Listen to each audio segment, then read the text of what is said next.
more than 300 Capetonians will spend Christmas in their new homes thanks to the Human Settlements Department's 464 million rand Goodwood Station social housing project. Now, this project is part of government's initiative to deliver affordable housing for South Africans. The minister responsible for human settlements is Mmamoloko Kubayi, who joins me now to discuss this and other important matters. Minister, good morning to you and thank you very much for your time. Let's go straight into this human settlements project, infrastructure initiative. Why is this important, and the fact that it's now delivered on its first project, how significant is it for the country? Good morning to you and to your viewers at home. Look, the project is quite important for us as part of responding to the challenges of shelter in the country, but more around responding to your urbanization growth. So the Goodwood project has been delivered within the record time, within project, well efficient. We went there to give keys as tenants are moving in. You remember, this is tenanting, it's our social housing. As well, it's one of the first projects that we're doing jointly now with infrastructure funds that has been delivered. So with the infrastructure fund, they've come on board to support the entrepreneur, Mr. Fezile, to build to be the SHI in the project. But secondly, as well as ourselves as the department, we've been able to provide what we call the grant CCG, a grant that provided support for the development. Again, another grant that came into the picture was the Urban Development Settlement Grant that is under the City of Cape Town, and also the Housing Development Grant that came in for supporting in terms of bulk infrastructure. So we're starting to showcase an integrated approach, one working between the three spheres of government, but also working with FDIs in the country to be able to deliver human settlements. The issue of gap markets remains a quite challenge for us in the country in responding to urbanization, and therefore this showcasing shows us that we are able to do it. Yeah, and people who want shelter, Minister Kubayi, you will know that in South Africa there are millions of those people. Is this project likely to be replicated throughout South Africa? We do have quite a number of projects like that. Today I'm hosting the Minister of Kenya. They call her Cabinet Secretary, Wahome. We'll be taking her to the Marabastad project. Tomorrow we'll be taking her to Riverside as part of showcasing some of the projects will be based in Gauteng. You'd remember in 2021 in November, I launched as well Lerato Park in Kimberley. I also went at the beginning of the year to see sod turning in Kimberley of the next phase, which I'm hoping to hand over at the beginning of the year next year. So there are quite a number of them. In Newcastle, there's another project that I will be handing over at the beginning of the year, and in Limpopo as well. So we've got quite a number of them. But the need is still high, as I'm saying. These are people who move into urban areas for job opportunities, and they are looking at a place which is decent but more affordable. And with the help of government, what we do, we bring in the rental rate below or lower than the normal commercial rental rates, and it makes it affordable for people to be able to rent. Yeah, you mentioned the presence of the Kenyan minister in the country, and it brings into question the element of affordable housing. The two countries, would you say that they are similar? And if so, what can we learn from that country in how they are managing the issue of a lack of housing? Yes, if you recall, when the president undertook a state visit to Kenya, in the business forum between himself and led by himself and President Ruto, they did highlight the need for responding to housing challenges. And President Ruto then said they would like South Africa to help them in what we have been able to do better so that they can be able to advance. But one of the challenges that he threw to us is to say, can South African businesses as well look at opportunities in Kenya to be able to replicate what we have been doing. They are looking at almost building 200,000 houses per annum, and they are saying they do not have the expertise and the technical skill. Then President Ramaphosa committed that we will expand the work through the collaboration, and we will share our technical skills, and that's why the minister is here, and we will have a business forum tomorrow to also exchange notes and also share opportunities between the two countries. Sure. Minister, last month you hosted an NGO summit.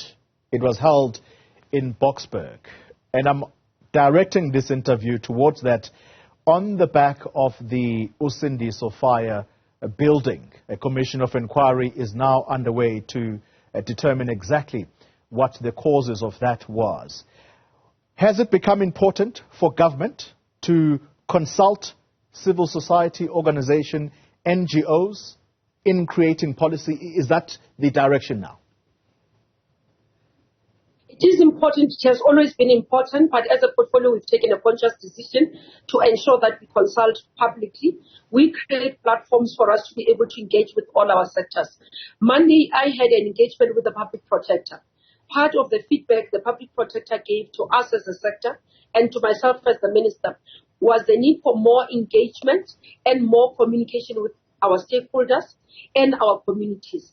We do hope that going forward, we will not be meeting with the NGOs in the courts as I've committed, but we will have a roundtable continuously to meet with them. I have said to them that one of the things I would want to institutionalize in the department is the regular engagement biannually, so that we have two meetings, one at the beginning of the year and one at the end of the year, not only consulting on policy but on program implementation, because some of the areas where there are weaknesses and where we are challenged by them, it's on the implementation, but also where we have constraints and challenges, we can share with them upfront and see how best we can work together in a partnership manner to solve the problems that we are dealing with.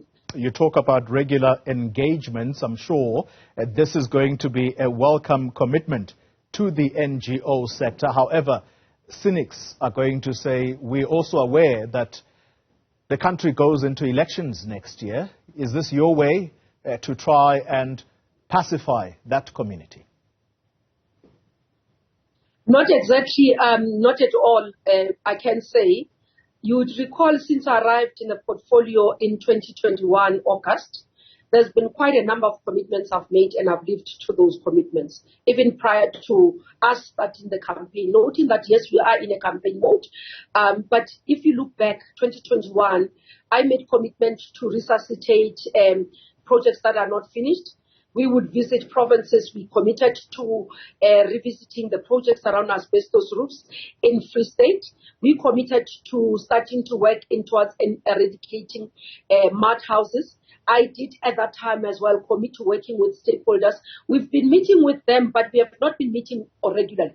For example, there's an organization called FEDA, led by Mam Rose. We've been meeting with them, and that's why we thought that let's expand beyond just one or two NGO, but broadly, and have an institutionalized forum. You'd remember as well with the women, we've agreed that we'll work together before I leave the portfolio, before the elections, is that we'll make sure that we have delivered. In case I don't come back, there should be things that tangibly are done with them. Institutionalizing the work between ourselves and the NGOs, it will not be dependent on the minister present at the portfolio. Whoever come, when we have institutionalized, they will be obligated to follow. And that's the decision I've made on behalf of whoever that it will be coming. Successors will have to come and fulfill it if I'm not here.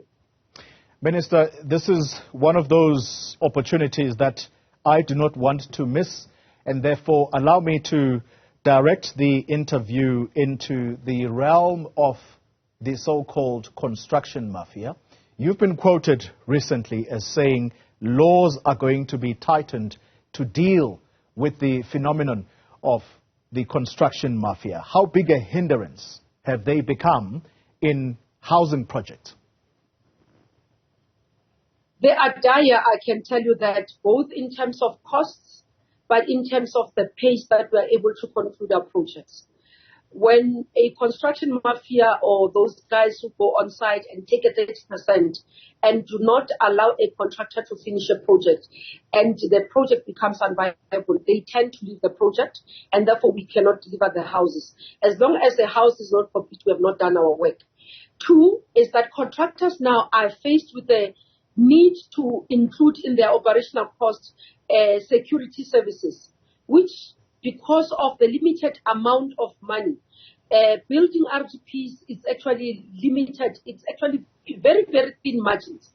Now, when a contractor has to add the fact that they must protect the sites with the threats that we are hearing now, and as well I want to utilize this opportunity to call for communities to help us.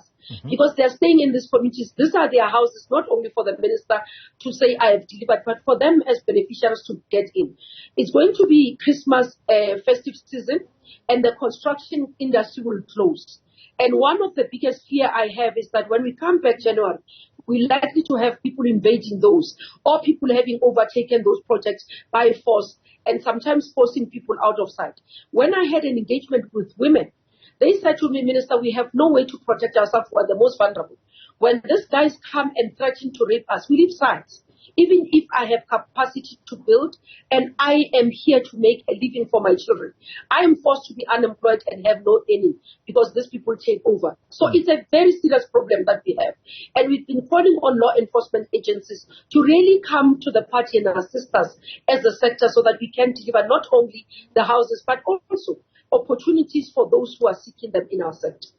Minister, your reflections on the so-called construction mafia, at least it is my understanding that you are saying they absolutely do exist, because I think there does seem to be a mixed message from some of your colleagues in government. Are you on record as saying, yes, they exist, no, and if anything, yes, I am on they record must be saying dealt they with? do exist. I have got, no. They must be dealt with. I am on record. There are construction people or contractors who have come. If you look at the record of our women in Daba, in Kimberley, there are women contractors who stood up and explained the pain they go through. So they do exist.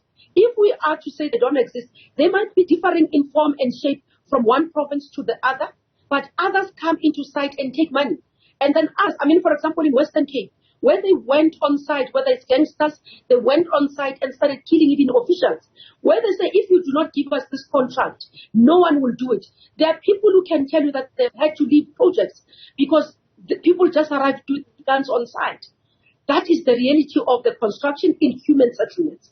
I'm not hearing anyone. I can for sure, speaking on behalf of my constituency, on behalf of this sector, as the political leader in this, I have an obligation to say it that they do exist. They've disrupted our sector. They've delayed our delivery.